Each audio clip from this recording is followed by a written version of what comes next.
আজকের রেসিপিতে তৈরি করব আলু দিয়ে ভুড়ি ভাজি। আশা করছি আপনাদের অনেক ভালো লাগবে। আসসালামু আলাইকুম, কেমন আছেন সবাই? এখানে দিয়ে দিব কিছু আস্ত মশলা। নিব কালো গোলমরিচ, জয়ত্রী ফুল, কাবাব চিনি, লবঙ্গ, দারচিনি, সাদা কালো এলাচ, তেজপাতা। সব কিছু আমি তেলের সঙ্গে কয়েক সেকেন্ড একটু ভেজে এখানে দিয়ে দিব পেঁয়াজ কুচি। আমি এখানে 1.5 কাপের মতো পেঁয়াজ নিয়েছি। প্রথমে আমি অর্ধেকটা এখানে তেলের সঙ্গে মশলার সঙ্গে ভেজে নিব। পেঁয়াজটা একটু নরম হয়ে আসলে এখানে দিয়ে দিব আস্ত জিরা। জিরা দিয়ে পেঁয়াজের সঙ্গে আর একটু ভেজে নিব। পেঁয়াজে যখন হালকা একটু কালার চলে আসবে বা পেঁয়াজটা একটু নরম হয়ে আসবে তখন এখানে দিয়ে দিব আমি আলু।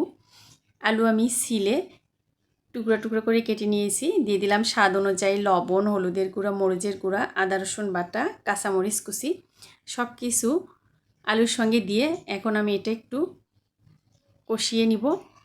এখানে কিন্তু আমি যে লাল পাকড়ি আলু থাকে ওগুলো নিয়েছি।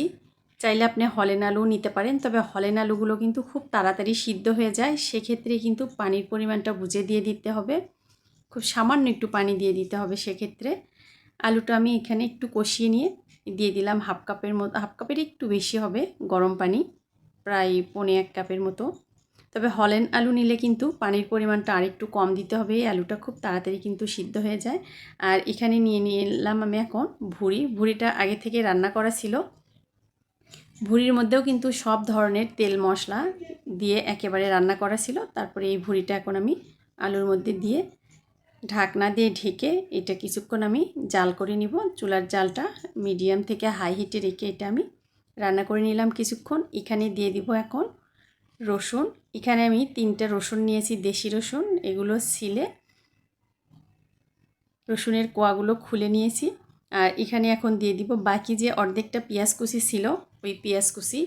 এই পেঁয়াজ কুচি পরে দিলে এই ভুড়ি ভাজিটা একটু নরম হয়, ওই রকম ঝরঝরে হয় না, তখন খেতে কিন্তু ভালো লাগে। আর রসুনটা দিলে আরও সুন্দর একটা টেস্ট হয় এর। তাই চেষ্টা করবেন এই পর্যায়ে এসে রসুন আর পেঁয়াজ কুচিটা দেওয়ার, তাহলে এই ভুড়ি ভাজিটা খেতে ভালো লাগে। যদিও এখানে ভুড়ির পরিমাণটা একটু কম, আলুর পরিমাণটা আমি একটু বেশি নিয়েছি। চাইলে ভুড়ির পরিমাণটা আরও বাড়িয়ে দিতে পারেন, সেক্ষেত্রে টেস্টটা আরও ভালো হবে। যখন ভুড়ি ভাজিটা প্রায় হয়ে আসবে নামানোর আগে, তখন আমি এখানে দিয়ে দিব গরম মশলা গুঁড়া। এইটা দিয়ে আমি আর 1-1.5 মিনিটের মতো ভেজে এটা এখন নামিয়ে নিব। আমার আজকের রেসিপি যদি আপনাদের ভালো লাগে প্লিজ লাইক কমেন্ট শেয়ার করবেন। যারা এখন পর্যন্ত আমার ভিডিওতে লাইক দেন নাই, ভিডিওটা ভালো লেগে থাকলে অনুরোধ রইল ভিডিওতে একটা লাইক দিয়ে দিবেন। আর কমেন্ট করে জানাবেন আমার রান্নাগুলো আপনাদের কাছে কেমন লাগে। আজ এ পর্যন্তই। সবাই ভালো থাকবেন, সুস্থ থাকবেন। আল্লাহ হাফেজ।